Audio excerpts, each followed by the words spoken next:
All right, what's up, you guys? Today I'm going to be reacting to a Piers Morgan segment that was on regarding the Israel-Gaza conflict yet again. And this one is specifically referencing the proposal from President Donald Trump about having the United States take over the Gaza Strip. So let's just jump in and we'll see where this ends up. Hopefully not in complete chaos like most of his other panel segments. To debate all this and more, I'm joined by the host of the Michael Knowles Show on Daily Wire, Michael Knowles, PBD podcast Angry Patriot, Vinny Oshana, Palestinian-American commentator Omar Baddar, and by the director of the Libertarian Institute and host of the Scott Horton Show, Scott Horton. Well, welcome to all of you.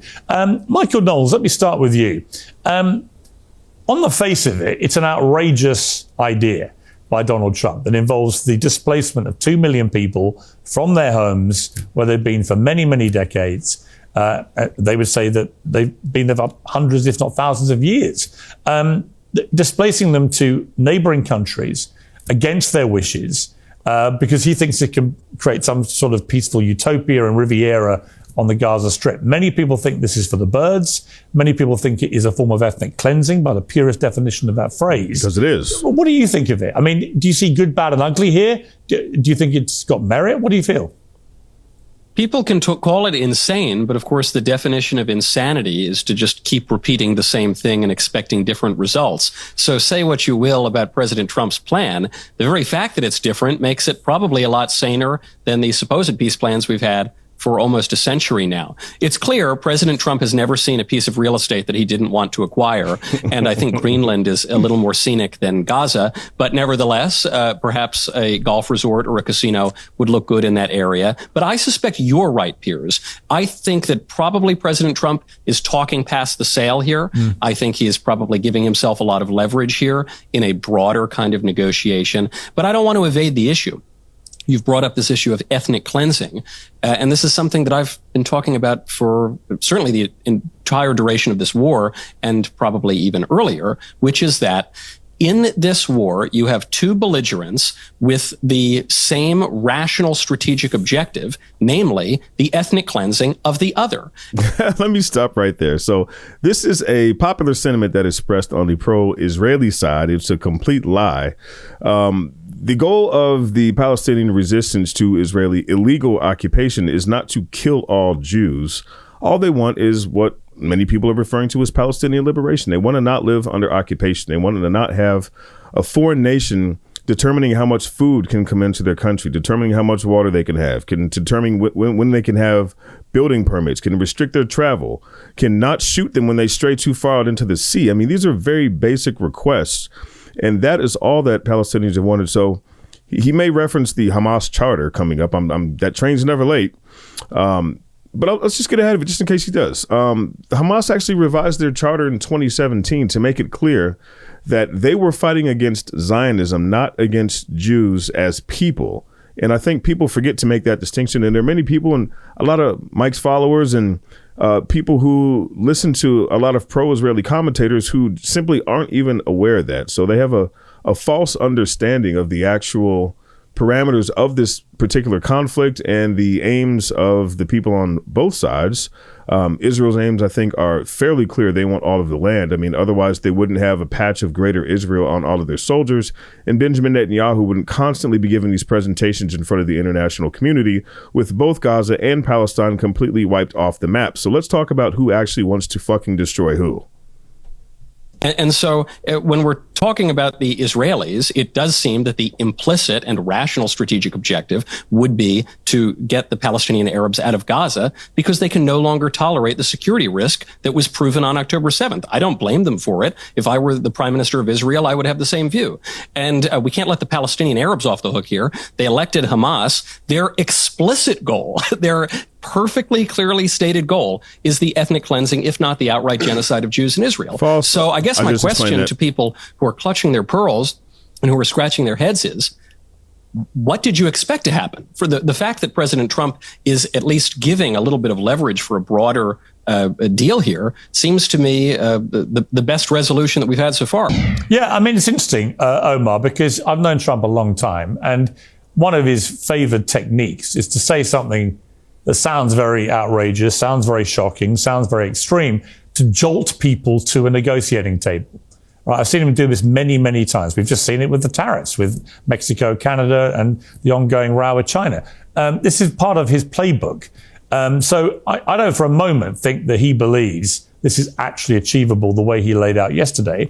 But do I think that there is some kind of middle ground here where America took charge of Gaza for the foreseeable future, helped rebuild Gaza, and that some people from Gaza do end up going to Jordan and Egypt, as many have in the past. Why can't they live there after it's rebuilt? And the some would return to a revitalized, rebuilt Gaza. Is that beyond the realms of acceptability to people in Palestine? No right of return for the Palestinians. Got it.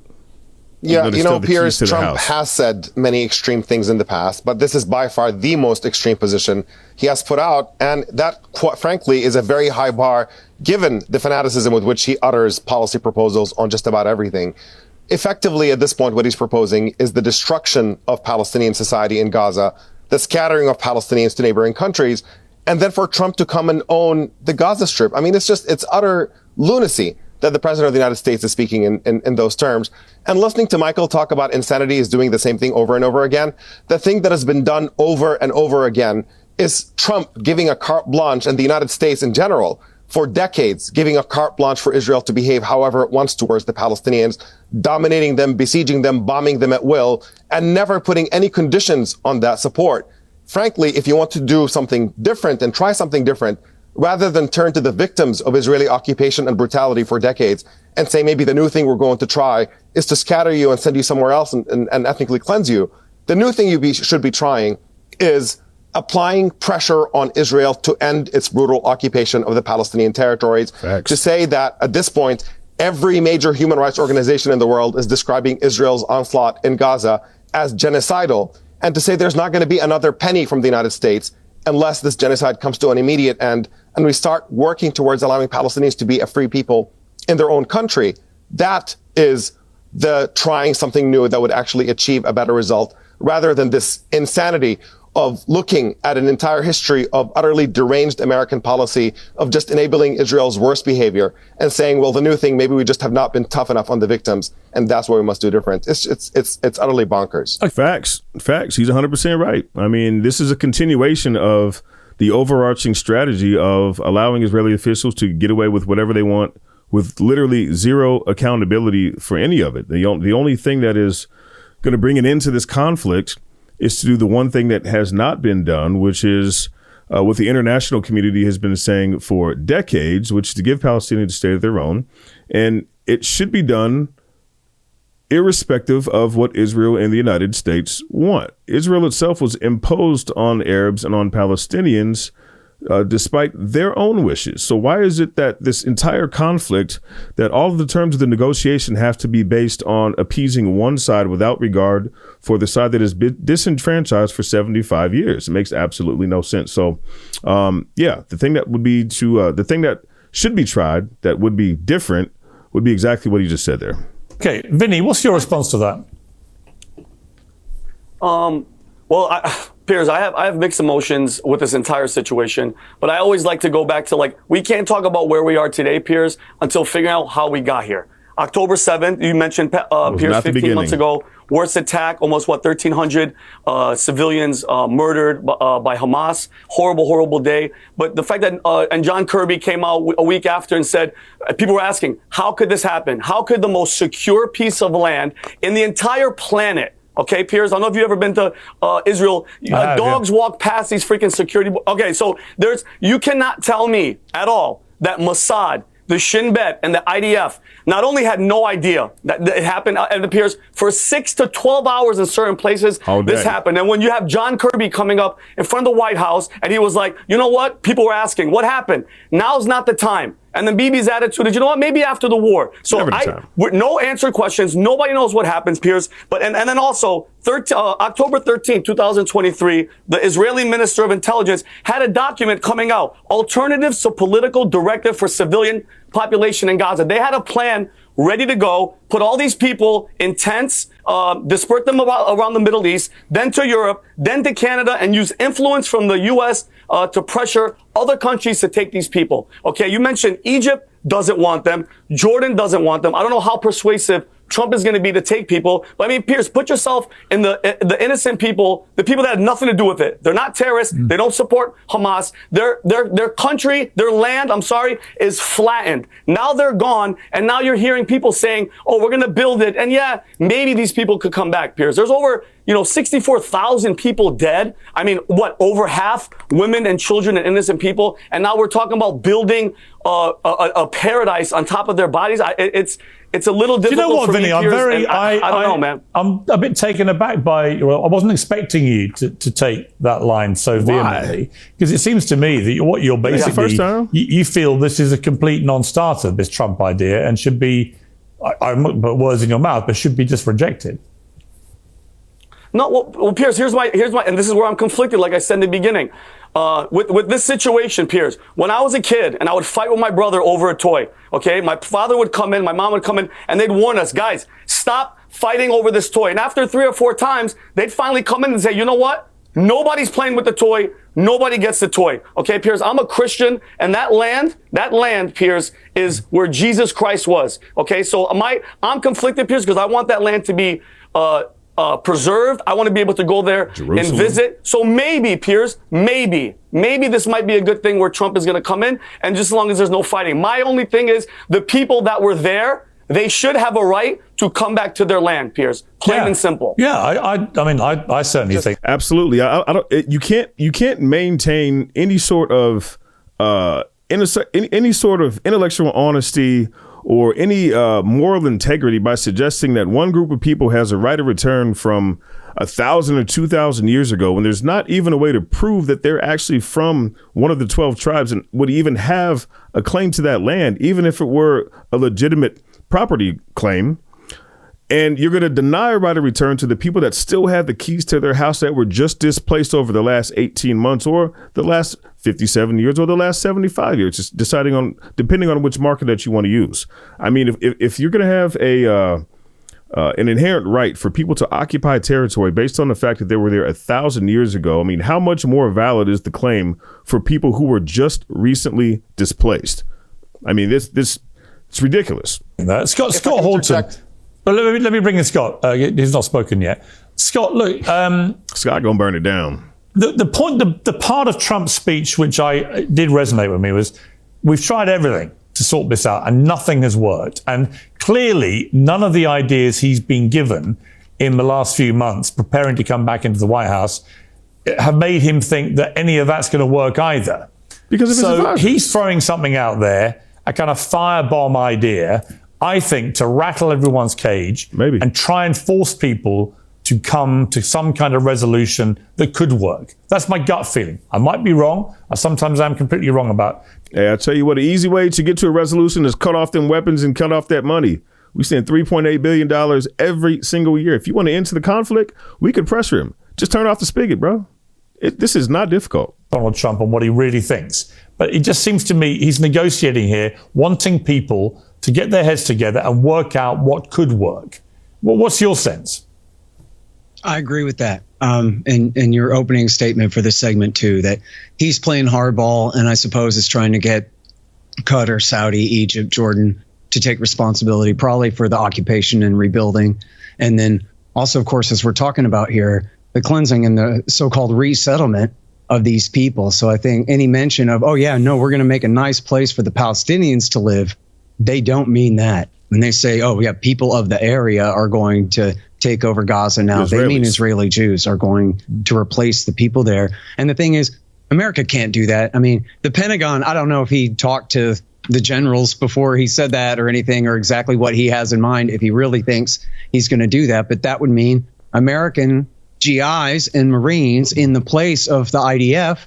And as we just saw, getting shot, killing people, getting killed, and achieving nothing for it. And they wouldn't be able to cleanse the place anyway. So it's not like they're just going to walk in there and shoo everyone out and they're going to listen to us instead of the Israelis now. So I agree that it's an opening position for at least I certainly hope he's just trying to get someone else to take responsibility for it. But I'm for a total non-intervention on this. America needs to cut all ties with all sides and just stay out of it. I have my opinions about how things should be. You talk about doing the same thing over and over. How about an independent Palestinian state? Or how about separation of church and state and a secular state with citizenship for everybody between the river and the sea and equal rights for everybody? Those are my opinions, but I do not think that is the role of the United States government to dictate that. But we need to cut off all aid and certainly all weapons to Israel, all diplomatic support for them and their war crimes. After all, for conservatives who believe in the rule of law, the Fourth Geneva Convention, Article 46, is the law. There are federal laws. That treaty was written mostly by Americans in the first place, ratified by the U.S. Senate, and there are federal laws implementing the Geneva Conventions in the United States. And it is illegal to replace a civilian population to help another country to do so either, certainly in the name of Lebanon's realm. And Trump literally said, well, geez, Israel's such a small country, in answer to whether he supports the annexation of the West Bank. And that's where part of this conversation needs to go too. As soon as they had a ceasefire in Gaza, they moved to the West Bank, and they made it very clear they would like to annex the West Bank. And if we see in the West Bank the kind of slaughter we just saw in Gaza for the last year and a half, it's within the realm of possibility, you could see them bombing those cities and trying to force the Palestinians to flee into Jordan and to go ahead and finish the job. Now, the only restraint on that apparently is not America. The only restraint on that is, will it destroy Israel's relations with all the Sunni kingdoms of the GCC and Egypt and Jordan? Because if it does, then there goes their new alliance that they're building against Shiite Iran. And so that's really the only thing hedging them in. But if America's willing to take on Iran for them, and they might decide it's worth it. We need to just absolutely butt out starting right now.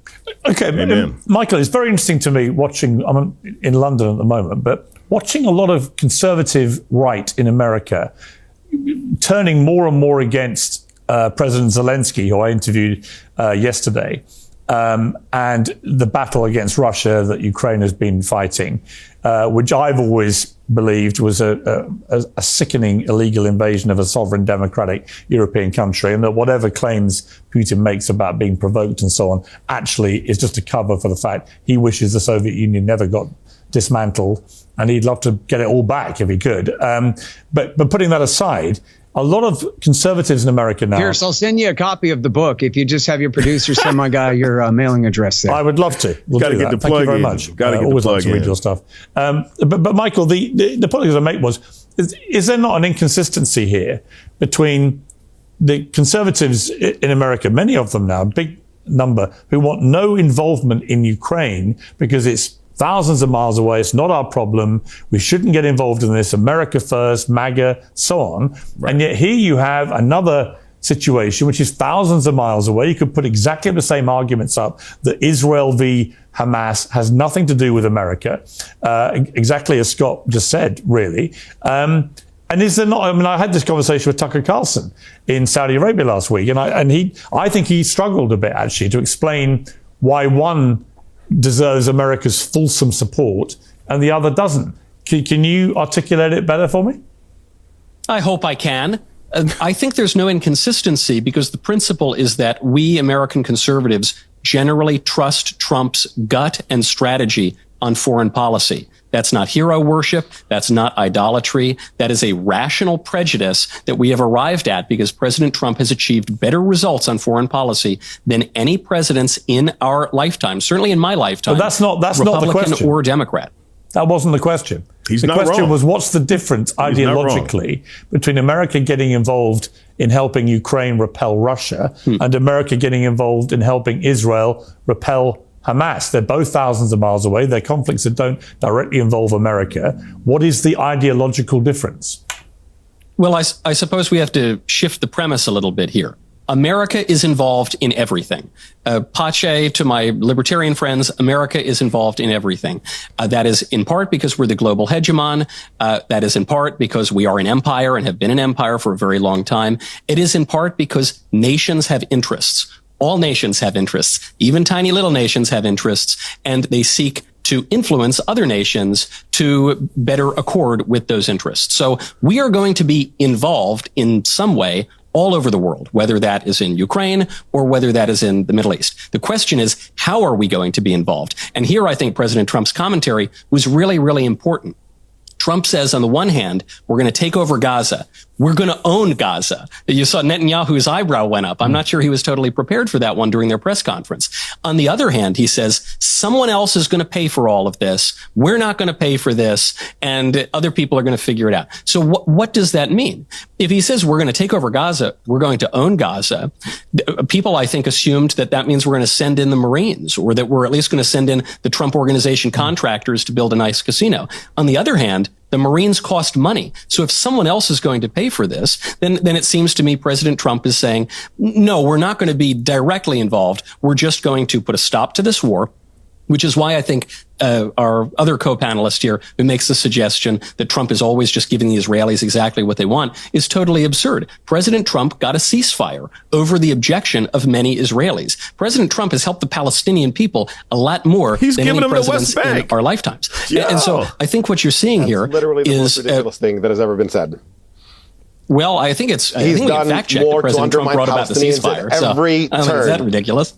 Yeah, he did bring about a temporary ceasefire before he's about to propose a full ethnic cleansing. Listen, I have to interject here because Trump has done more to undermine Palestinian rights. And I like Trump. I support Trump. I think he's right on so many of his policies. Generally has a solid team around him this time around. I know there was some work behind the scenes, and the main focus of Project 2025 was lining up the people who were going to be around him as advisors and stepping into certain roles so that his administration didn't undermine what he was trying to do in his agenda for his second go around. I think that was a smart strategy. I think we're already seeing the fruits of that, and I think it is so far off to a great start. A ruckus start. I would not say chaotic. I think it's sort of a shock and awe campaign, which is exactly what it's supposed to be.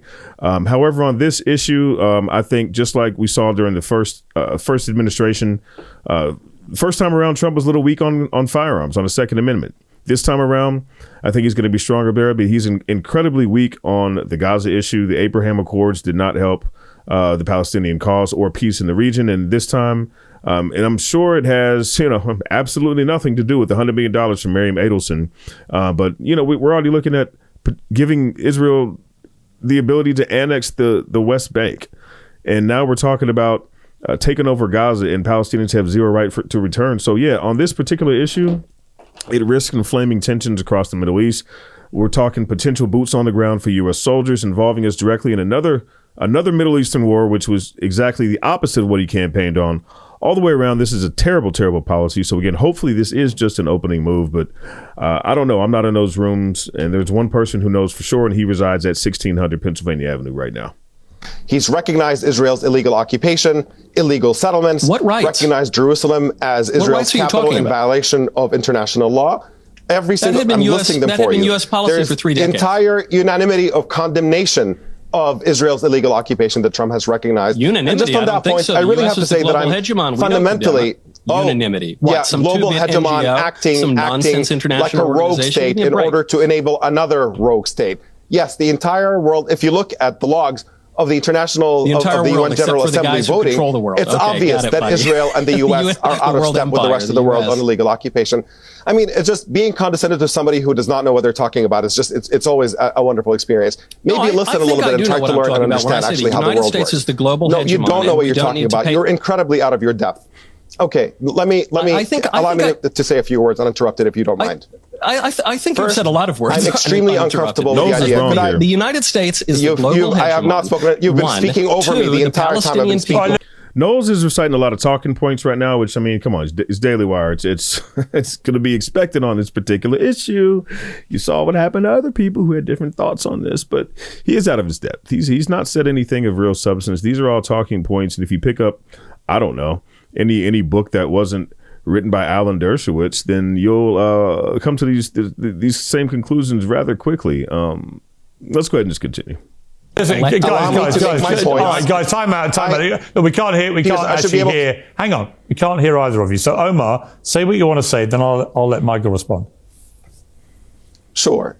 First, I want to say that I'm incredibly object to the suggestion that the entire Palestine-Israel conflict is like two children fighting over a neutral toy, and the parent needs to come and say, it belongs to neither of you gets to play with it. The correct analogy, if you want to use that, it's a parent walking their spoiled child out in the street, finding another toy, another kid who has his own toy, and letting their own child get on top of that other kid, beat the living crap out of them, and take the toy out of their hands. And what you need is for the parent to say, let go of that other kid's toy and leave it alone. The entire world agrees. There's no debate, especially on Gaza and the West Bank, that those are occupied Palestinian territories that Israel has no legal title to whatsoever. Facts. This is the entire UN. This is the International Court of Justice, the General Assembly, the Security Council, every major organization in the world. Everybody recognizes that this is Palestinian territory that Israel has no legal right to. And so that's the dynamic. And if, again, you want to try something a little bit different and say the idea that Trump is more pro-Palestinian, has done more for Palestinians, literally he's done nothing but strip Palestinian rights inch by inch in a world in which the U.S. has always said, you know, by, on the one hand, saying Palestinians deserve their own state, they deserve freedom from Israeli occupation, where U.S. actions were essentially to allow Israel to continue to entrench that occupation without any question. Trump came along and made the rhetoric match the policy. He fixed it in the wrong direction, which means that now Netanyahu is having his wish list. What he wants to do is empty Palestine of indigenous Palestinians in order to make it a Jewish supremacist state and not have the apartheid problem anymore, where Israel rules over Palestinians without granting them rights. All right. And when you come and give that to Israel, you're not pro-Palestinian, and it's utterly absurd and ridiculous for anybody to suggest that Trump has done anything. Okay, I'll let Michael respond to that. Then I'm going to come to it's not even debatable. To get other reactions. Not even debatable. I think it's kind of silly to say there's total unanimity on the matter of Israel and Palestine when we're sitting on a panel debating the matter of Israel-Palestine, and especially when the global hegemon, the United States of America, disagrees with all of the two-bit international institutions and non-government organizations that you're citing. So it's simply a matter of fact. It's a long-standing controversy. And if you're talking about Palestinian rights, we need to be specific as to what those rights are. There has never been any such thing as a Palestinian nation state. There's no right to elect that's a legitimate dispute. You know, I allowed you to spew your ridiculous the entire world on one hand, and the U.S. enabling Israel to violate international law is the dispute that you're saying. Much as the Palestinian Arabs in Gaza are not capable of electing a legitimate government. So, all right. Thank you for that racist dig. I appreciate it. But no, let's just be clear. You can do a Google search, and I mean that colloquially. I don't use Google personally, but you can do a web search for map of Palestine, put in 1800, put in 1900, and you just tell me what comes up. You can search the writings of early Zionists from the 1800s. They themselves recognize Palestine. Look at their own writing. I'm gonna let you do your own homework on that, and then you can leave some feedback in the comments on what you find out. Tell me what was there or wasn't there, or is not legitimate. What the U.S. is saying is that Israel is above the law, and if you think that makes it a legitimate dispute about what the law is, that's an absurd position. When did I ever say Israel is above the law? When did I ever suggest that? You're trying to stop me from speaking. You're suggesting that there is no unanimity. You're suggesting that there's a legitimate dispute, and I'm telling you that the dispute is the United States is saying Israel is above the law. That's the dispute. The entire world thinks that international law means something, and you can't take other people's land. And the U.S. says no, Israel gets to do it. Let me bring in Vinny. He's been waiting patiently, unusually patiently. Vinny, I got to say, you've been on exemplary behaviour today. I salute you. Let me just ask you a slightly different way into this, because I find your conflict over this fascinating. I think a lot of people on the right are going to be conflicted by this, because apart from anything else, how does all this sit? If you take Trump's dream proposal to its logical conclusion, and American troops are on the ground all over Gaza protecting this new Riviera, and all the Palestinians are gone, and this is all happening thousands of miles from America, how does that sit with America first? I mean, is there not a direct conflict there with that whole ideology? Yeah, Piers, and that's why I said from the beginning, it's conflicted on two sides. I mean, Piers, you know me as a United States Air Force veteran. I am anti-war. The reason I left the military was because of the actions of the United States after 9/11, this weapons of mass destruction, this BS war that we were pushed into. Which, if you don't forget, Bibi Netanyahu did go in front of Congress and say also that Saddam Hussein not only had weapons of mass destruction, but that killing him, taking him out, would cause positive reverberations throughout the entire region. It did anything but that. But Piers, you know me, I'm anti-war, but at this situation, what else do we do? Okay, there's one side, and just like Ben Shapiro, Michael Knowles told this, Ben Shapiro has said, Israel could take care of itself. All right, obviously it can't. It's a horrible situation that's not going to get better. And I wanted to ask Omar, who's running? If the Palestinian, is Hamas in charge? Who's actually in charge? And what solutions do you have to taking out Hamas running the show? Because if they're in charge, nobody's going to stop. Omar, nobody's going to stop. They're not going to stop. Yeah. And I'm not, the conflict will be over when the basis for the conflict is over, which is Palestinian liberation. Either the same rights as Israelis within Israeli territory under an Israeli banner, or they have their own state. But as long as there's an apartheid state where there is injustice and they don't have the same rights and they're basically living in an open air prison, of course there's going to continue to be conflict. I mean, the very basis of this conflict has yet to be resolved. Piers, I'm anti. Go ahead. Yeah, the obvious answer is you should ask how Hamas came to power. There was a two-state solution on the table back in the late 1990s towards 2000, with the idea that Israel was going to end the occupation of the West Bank and Gaza to allow the facilitation of a Palestinian state. And there was no support for Hamas at the time. They were trying to sabotage that deal. But only when Israel made clear that they have no interest in allowing a legitimate Palestinian state to exist, kept entrenching the occupation and insisting that Palestinians must live forever under the boot of Israeli occupation, that's when support for Hamas rose, and Hamas became a political force to contend with. So if you have a problem with Hamas being empowered, the obvious alternative is to create a peaceful path where Palestinians can be a free people. And as long as American policy is to enable Israel denying Palestinians freedom, that is precisely what empowers groups like Hamas and makes it impossible that we're going to get rid of groups that are advocating for violence as a means of achieving liberation. Okay, let me ask. When Israel has blocked every other avenue for freedom. Scott Horton, the obvious response I have to what Trump has said is, okay, if you find that idea completely objectionable and outrageous and shocking and it can't possibly happen, then what's a better one? In your eyes, what is the best way that is achievable to move out of this war into genuine potential for peace? I think it's going to take years, whatever way you take, given all the history here and given the events of the last 15 months. Why is that, Piers? But what is the more credible, achievable pathway if it's not the way Trump's suggesting?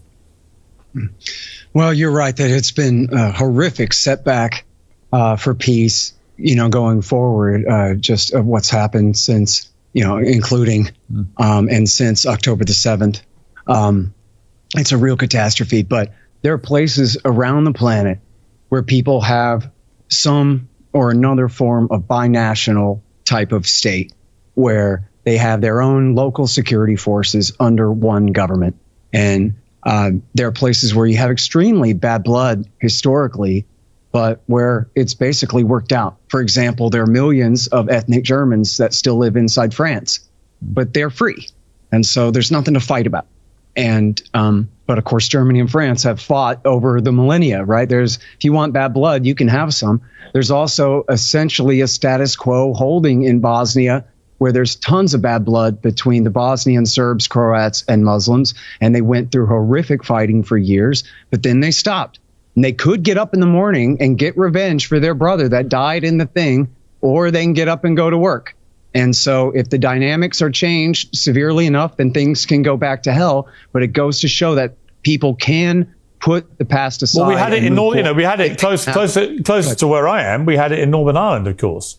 Where for many decades it seemed completely intractable. You had two groups led by paramilitaries, terrorists, whatever you want to call all of them. But they were, terrible actions on both sides throughout the troubles in Northern Ireland. But eventually, clear-headed new leadership, Bill Clinton, Tony Blair, George Mitchell, others all came together, and they managed to get to a place of peace. And actually, Northern Ireland now is a pretty peaceful place. We don't get these daily updates of appalling attacks and so on from both sides. Can I add one thing there, Piers? Ever since the founding of Israel, 1/5 of the population of citizens of Israel, although they're sort of second or third class citizens, but they are citizens of Israel, are Palestinian Muslims and Christians. Well, I know. When I went there, I went to interview Netanyahu for CNN back in 2012, I think it was. And I was completely stunned. We stopped at a cafe on the way back on the way to Jerusalem in a cafe halfway from the airport. A cafe. And I was with my Jewish producer, and I was looking around the cafe, and it was full of what seemed to me to be half Arabs and half Israelis. And I said, "Am I missing something here? What's happening here?" And he said, "Oh yeah, there's like a million Arab Israelis living in Israel." And I was really stunned. I don't know how many people watching this now know that, right? Right. In other words, there's clearly a pathway for the different groups to live in peace together. And it just begs the question, well, why can't it be achieved in Gaza, on the West Bank? Or in other words, why can't you extend what's happened in Jerusalem elsewhere? Because one country needs to maintain an ethnic ruin the majority. 80-20 super duper Jewish majority over the Palestinians. In fact, there's this study that was written by an advisor to Netanyahu. I'm sorry, his name has escaped me. It's back in 2004. It was published all about. They published all about it in the Jerusalem Post. Arnan something, like Milchan, the movie producer. Arnan. I'm sorry, I forget his last name. But the point was, and he was advising Sharon to do what was called the disengagement. Sometimes you hear pro-Israeli types say that this was the Palestinian state. They gave them Gaza. But what this guy is explaining is there's just too many Palestinians and they keep making babies. So at the cost of withdrawing the Jewish settlers out of the Gaza Strip in 2005, what we'll do is we'll be figuratively kicking Gaza and the 2 million Palestinians there out of Israeli jurisdiction. That way, it won't be sort of this 50-50 split where it's really we get accused of having an apartheid state. Now we'll count 6 million Israelis versus only 3 million Palestinians on the West Bank. And so it won't look as bad as an apartheid. But then he says, but what do we expect the Palestinians in Gaza to do when we put them under this siege? Well, they're going to fight and resist. And then he says, we'll just have to kill and kill and kill. We'll have no other choice but to just, as they put it now, mow the grass. Just keep going back and kill them and kill them and kill them, because of course they won't accept being simply just locked in a concentration camp. But they had to do this because there's just too many of these people whose land they've conquered. But see, in 48, there was this massive ethnic cleansing. But in 67, when they took the Palestinian territories from Jordan and Egypt, they kept all the people, or almost all of them. So they have these huge territories with millions of people, almost an equivalent number of Palestinians as you have Israeli Jews, under the control of the Israeli government, as Netanyahu himself says, from the river to the sea. Okay. One nation, one security force for the whole area. Okay. So, Michael, the people I really feel sorry for today, He's not wrong. Lots of people I feel sorry for in that region right now, but I feel particularly sorry for the families of the remaining hostages, because there's got to be, surely, a genuine risk this ceasefire, which so far has been, moving reasonably smoothly in terms of release of hostages and moving to the next stage, that Hamas may get a real injection of support from Palestinians who now believe they're all going to get kicked out, now believe there is ethnic cleansing that the President of the United States wants to lead. Because there is. And that actually it could ruin the entire deal with Hamas and could lead potentially to the deaths of their loved ones who are still being kept hostage. I mean, anything could happen here, but you could easily see how support for Hamas, which, we know from US intelligence that they believe every Hamas terrorist who's died has already been replaced, that the ideology remains pretty strong. Are you concerned that this whole deal could just unravel quickly? Well, to your point, Piers, support for Hamas hasn't really declined all that much. In fact, your previous guest, when you were speaking one-on-one, refused to say that Hamas even committed crimes on October 7th. So, we're already dealing with that starting point. And one could also see the flip side, which is that President Trump is the bad cop, and he's giving Netanyahu the opportunity to play the good cop, so that when Trump goes way past the deal and says, not only are we going to take over Gaza, not only are we going to get rid of all the Gazans, but we're going to build up a bunch of Trump towers, and then we're not going to let them even come visit. That is such an extreme position to start with that it might potentially actually give the Israelis some wiggle room. You're already seeing a lot of Israeli politicians coming out and saying this is too far, this isn't going to really happen. This is really just a way to set the table for a negotiation. Right. So it seems to me sure, there's risk in anything in this life, but when you're beginning with such destruction, such absolute human misery as the starting point, I'm willing to take a few risks, I guess. Sure, it might be an extreme starting point, but I mean, what is the logical end point going to be?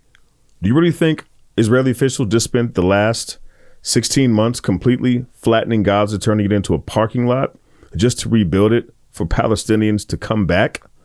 That makes absolutely no sense. So yeah, is it a starting point? Yeah. Okay. What's going to be the end point? What is going to be the point of final negotiation where all parties other than the ones most impacted by this have a say on what is actually going to happen and what is going to rise from the ashes and the remains of Gaza?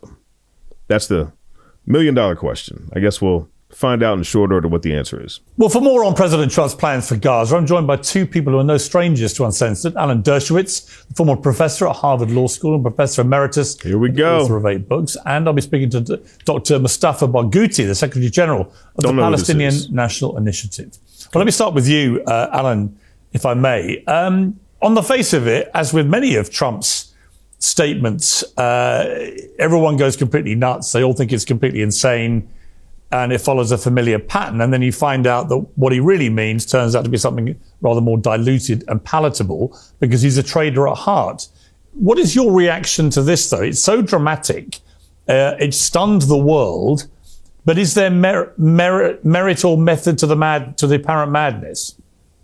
Well, it certainly shocked me and surprised me. I've been in this area for years and years and years. This is the first bold, new, out-of-the-box thinking about Gaza, and it shouldn't be rejected out of hand. Of course not, because it completely benefits Israel.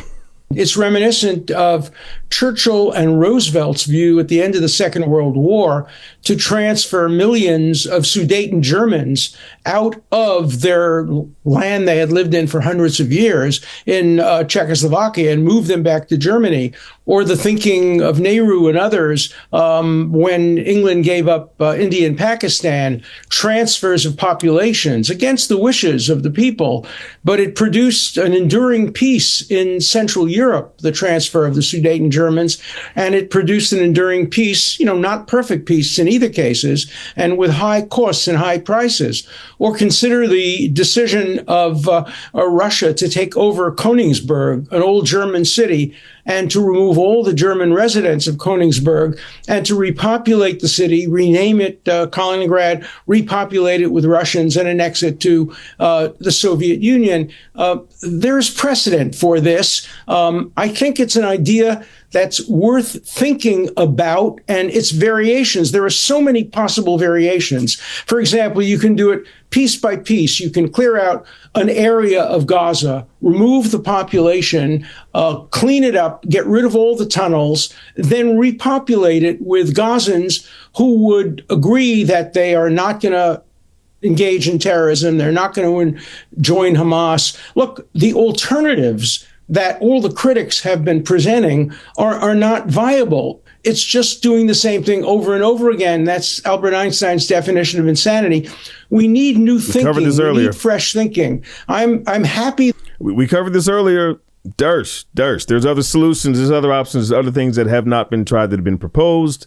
Your side just doesn't want to do them because your side has a completely different overall objective. Again, this is why the patch on the shoulder of IDF soldiers has Greater Israel, which has no Gaza and no West Bank, and why Netanyahu keeps giving these presentations in front of the international community with both of those pieces of territory, even though it's non-contiguous, but what should be carved out for an independent Palestinian state.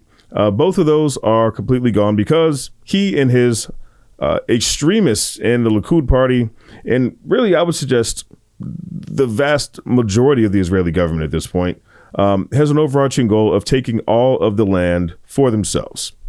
This isn't hard. That President Trump came up with this idea. Now let's think about it. Now let's deconstruct it. Now let's go step by step. Let's see if we can accept parts of it accept other parts of it. Let's see whether or not we can do something different in Gaza rather than return it to the status quo. Already the heads of Hamas said they're going to do October 7th again and again and again. And remember, too, people say it's against international law to move populations. Well, was it against the international law for Churchill to do it, for Roosevelt to do it? Are the same people complaining when the Hamas charter calls for the transfer of populations out of Israel and Jews being eliminated from the river to the... I already went over this at the beginning of the video. He is absolutely lying, and you can read the charter for yourself. What they said in the revised charter from 2017 is that their beef is with Zionism, not with Jews as a group of people. And this, you see this so many times from not only Dershowitz, but many of the people on the pro-Israel, pro-Zionist side. They recite these talking points and say these things that are not true as if they're fact, and assume, in many cases, I suppose this is true, that their audience doesn't dig any further to find out that they're literally peddling lie after lie after lie on all of these programs. And it creates this narrative that's just simply untrue and does nothing to further peace. It does nothing to bring us closer to this, to resolving this situation. And all it does is throw gasoline all over this raging inferno. See, we have to have bold new thinking. We shouldn't use cliches like ethnic cleansing and transfer of population. We should think hard. Ethnic cleansing is not a cliche, brother. It is a definition. You can look it up. It has a very specific meaning, and it definitely applies in this particular circumstance, bro. About what the realistic options are. None of them are cost-free. All of them will involve suffering. The question is, what's more important, place or peace? Okay. What's more important, geography or trying to bring about a resolution to an age-old problem? Okay, so I hear you. Here's what I would say to you, though. You say it's not about ethnic cleansing or any of these things, but if it was the other way around, Alan, and be honest, if the big idea from the President of the United States was actually, we know how to resolve this, we're going to move everyone in Israel somewhere else, right? Just hypothetically, we're going to move the millions of Israelis, they're going to move, and the Palestinians will get to, have that land, or they'll share it, that land, or whatever that they're moving from. You would lead the call of this is ethnic cleansing. You would say this is unbelievable, shocking, appalling, screaming from the rooftops. Never be contemplated. And I think if you're honest, you would admit that. So I want you to put yourself in you can answer the question yourself, but I assume you would say that. But if you're a Palestinian, you don't see this as the great rosy future. You see this as you being kicked out of your land, and it confirms the very fears you've been expressing about members of the cabinet like Smotrich and Ben-Gvir and so on, who have been talking in this way for quite some time, that they just wanted to get rid of the Palestinians. Look, this wasn't an idea that Smotrich or Ben-Gvir or even Netanyahu came up with. It was an idea that the current administration came up with. Remember, too, that all the movements of they've been talking about displacing the Palestinians this entire conflict. What are you talking about, bro? Palestinians resulted from Palestinians attacking Israel in 1948. They produced the Nakba. Another lie. Oh, my goodness. All right, 1948. This is this rosy history they always present of people without a land for a land without a people. And Israel was founded, and the anti-Semitic Arabs just couldn't take the fact that the Jews had a homeland and attacked. And then we won. So the ones that left, we couldn't let them back in because there was security risks. We just had to keep the land. It's all garbage. They don't tell you anything at all about the Zionist soldiers who ransacked Palestinian neighborhoods, who drove people out. 700,000 people were displaced. No, this was not a voluntary transfer. It was actually considered treason for them to leave their homes. They don't tell you about the mass executions. They don't tell you about men having to dig their own graves for these mass executions. They don't talk about the home demolitions and the Zionist soldiers putting landmines in the rubble so that if Palestinians returned to their homes after they were destroyed, they would be blown up. They leave all this shit out, bro. This is wild to watch. Lie after lie after lie. And these people continue to get platformed, and nobody ever pushes back on this stuff.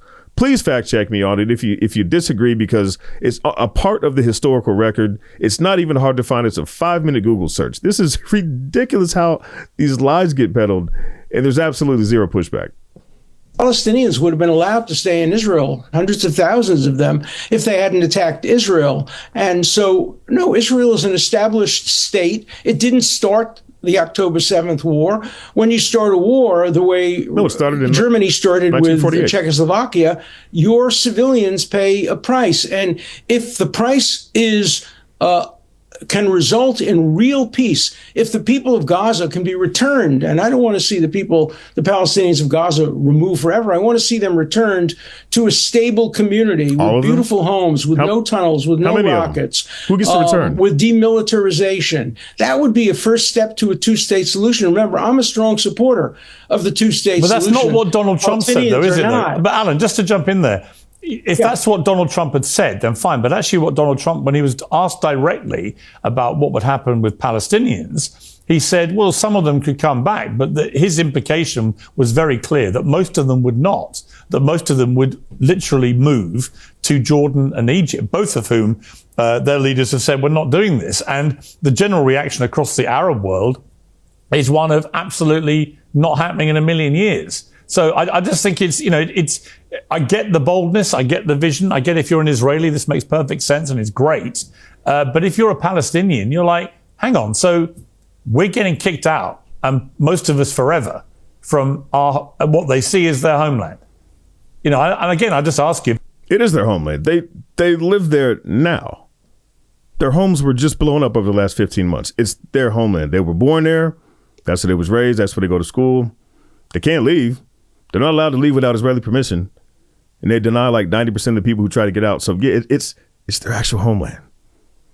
If it was the other way around, how would you feel? Well, first, it wouldn't be the other way around because Israel has lived in peace. It has never attacked its enemies. It has always been the recipient of attacks. It's only the Palestinians who say from the river to the sea, Palestine will be free of Jews. Bro, it is literally the word. Literally, this is a core tenet of the Likud party charter, that Israel will be a place for Jews from the river to the sea. That is the exact language that it is in the Likud party charter. It is wild to see, especially this phrase, as much as people, not even just on the right, but people who are Israel's staunchest defenders had a problem with Palestinian supporters saying this over the past year and a half, literally calling not for the extermination of people, but only for for equal rights for all people under the law within that territory from the river to the sea. To lose their freaking minds over this, to have him come and say this is absolutely mind-blowing. So anyway, I appreciate you guys checking the video out. I'm going to cut it off here. If you want to see the full thing, I'll put a link in the video. You can check it out without my commentary. Appreciate you guys watching.